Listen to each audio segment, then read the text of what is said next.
In and Yang அவர் கிளியரா சொல்றாரு, எப்பவுமே ட்ரெண்ட் கூடயே ட்ரேட் பண்ணுங்க. அப்ப அவர் என்ன சொல்ல வர்றாருன்னா, 99% ரீட்டெயில் ட்ரேடர் லாஸ் தான் பண்ணிட்டு இருக்காங்க. எல்லாருமே பை இன் பண்றாங்கன்னா, ட்ரெண்டுக்கு அவங்க ஆப்போசிட்டா தான் பண்ணுவாங்க. கரெக்ட்டா? இப்போ ஒரு ட்ரெண்ட் பைல இருக்குன்னு வச்சுக்கோங்களேன். ரீட்டெயில் ட்ரேடர்ஸ் எல்லாருமே பை பண்ணாங்கன்னா, எல்லாருமே ப்ராஃபிட்ல தானே இருப்பாங்க. ஆனா, மோஸ்ட் ஆஃப் த ட்ரேடர்ஸ் என்ன பண்ணிட்டு இருக்காங்க? லாஸ் தான் பண்ணிட்டு இருக்காங்க. செல் ட்ரெண்டா இருக்கும்போது தான் இவங்க பை பண்றாங்க. ட்ரெண்ட் அப் ட்ரெண்டா இருக்கும்போது தான் இவங்க செல் பண்ணுவாங்க. அப்போ இவங்க எல்லாருமே ரீட்டெயில் ட்ரேடர்ஸ் பை பண்ணிட்டு இருக்காங்கன்னா, அப்ப ட்ரெண்ட் செல் ட்ரெண்ட்ல இருக்குன்னு தான் அர்த்தம். சோ, அவர் சொன்னது ட்ரெண்டுக்கு அகைன்ஸ்டா இல்ல, ட்ரெண்ட் கூட தான் போக சொல்றாரு. ஆனா, ரீட்டெயில் ட்ரேடர் எப்பவுமே ட்ரெண்டுக்கு அகைன்ஸ்டா தான் ட்ரேட் பண்ணுவாங்க. நீங்க 2 விஷயம் நான் கிளாஸ் எடுக்கும்போதும் இதுதான் சொல்லுவேன். ஒண்ணு டெக்னிக்கல் தெரியணும். இல்ல சுத்தமா ஒண்ணுமே தெரியாத ஆள அனலைஸ் பண்ண தெரியணும். டெக்னிக்கலா இப்ப எனக்கு ஒரு பை ட்ரெண்ட் அப்படின்னு தெரியுதுன்னு வச்சுக்கோங்களேன். அது நான் அனலைஸ் பண்ணத வச்சு பை பண்றது.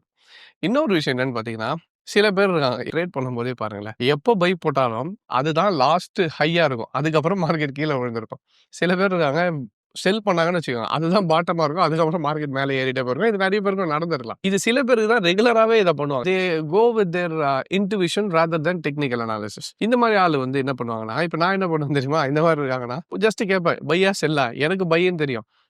அவங்க வந்து கேட்கும்போது, "இல்ல கண்டிப்பா செல்லு." அப்போ நமக்கு கன்ஃபர்மேஷன் மாரி தான். ஓகே கண்டிப்பா மார்க்கெட் என்ன ஆகப்போகுது? பை தான் ஆகப்போகுது. ஸோ அவரு அத தான் சொல்ல வர்றாரு. நெறைய பேர் பைன்னு சொல்றாங்கன்னா, ஹெர்ட் மென்டாலிட்டி நீயும் பை பண்ணாத, செல் பண்ணு. ஏன்னா இவங்க எல்லாருமே ரீட்டெயில் ட்ரேடர் ஃபைனலா போய் லாஸ் தான் பண்ண போறாங்க. ஏன்னா தே கோ அகைன்ஸ்ட் த ட்ரெண்ட்.